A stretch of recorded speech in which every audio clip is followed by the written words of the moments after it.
সবাইকে জয় যিশু। মহান ঈশ্বরের ধন্যবাদ, মহিমা, গৌরবদি। আজকের বাইবেল অধ্যয়নে আমরা যাব। আজকের যে বাইবেল অধ্যয়ন হবে সেটা হলো উপদেশক, তার 11 অধ্যায়ের 1 পদ থেকে 9 পদ পর্যন্ত আপনাদের পড়ে শোনাব। ঈশ্বরের বাক্য এইরূপ বলছেন, সাহসের সঙ্গে ভবিষ্যতের মোকাবিলা করো, বিভিন্ন রকমের কাজ করার চেষ্টা করো, কিছু সময় পরে তোমার ভালো কাজের ফল তুমি পেয়ে যাবে। ঈশ্বরের বাক্যে 2 নম্বর পদে এই রকম বলছে, তোমার যা আছে তা তুমি বিভিন্ন জায়গায় বিনিয়োগ করো। তুমি জানো না পৃথিবীতে কত কিছু খারাপ ঘটতে পারে। 3 নম্বর পদে ঈশ্বরের বাক্য এইরূপ বলে, কিছু জিনিস আছে যার সম্বন্ধে তুমি নিশ্চিত হতে পারো।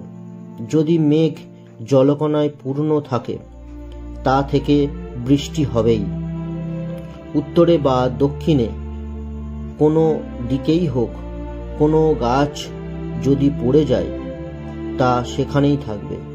4 নম্বর পদে ঈশ্বরের বাক্য এইরূপ বলে, যদি কোনো ব্যক্তি নিখুঁত আবহাওয়ায় অপেক্ষায় বসে থাকে, সে তবে কোনো দিনই বীজ বপন করতে পারবে না। যদি কোনো ব্যক্তি বৃষ্টিকে ভয় পায়, তবে সে কখনোই ফসল কাটতে পারবে না। আর 5 নম্বর পদে ঈশ্বরের বাক্য এইরূপ বলে, তোমরা জানো না বাতাস কোথায় বয়? তোমরা জানো না কিভাবে শিশুর মাতৃগর্ভে নিঃশ্বাস আসে? সেই রকম ঈশ্বর কি করবেন আমাদের জানা নেই। তিনি সবকিছু নিয়ন্ত্রণ করেন। 6 নম্বর পদে ঈশ্বরের বাক্য এইরূপ বলে, তাই সকাল থেকেই রোপণ করতে শুরু করো ও সন্ধ্যের সময় অন্য কাজ করো। কেন?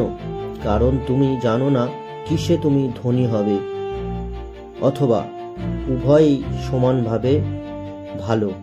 7 নম্বর পদে ঈশ্বরের বাক্য এইরূপ বলে, আলো সুন্দর, সূর্যের আলো দেখাও ভালো।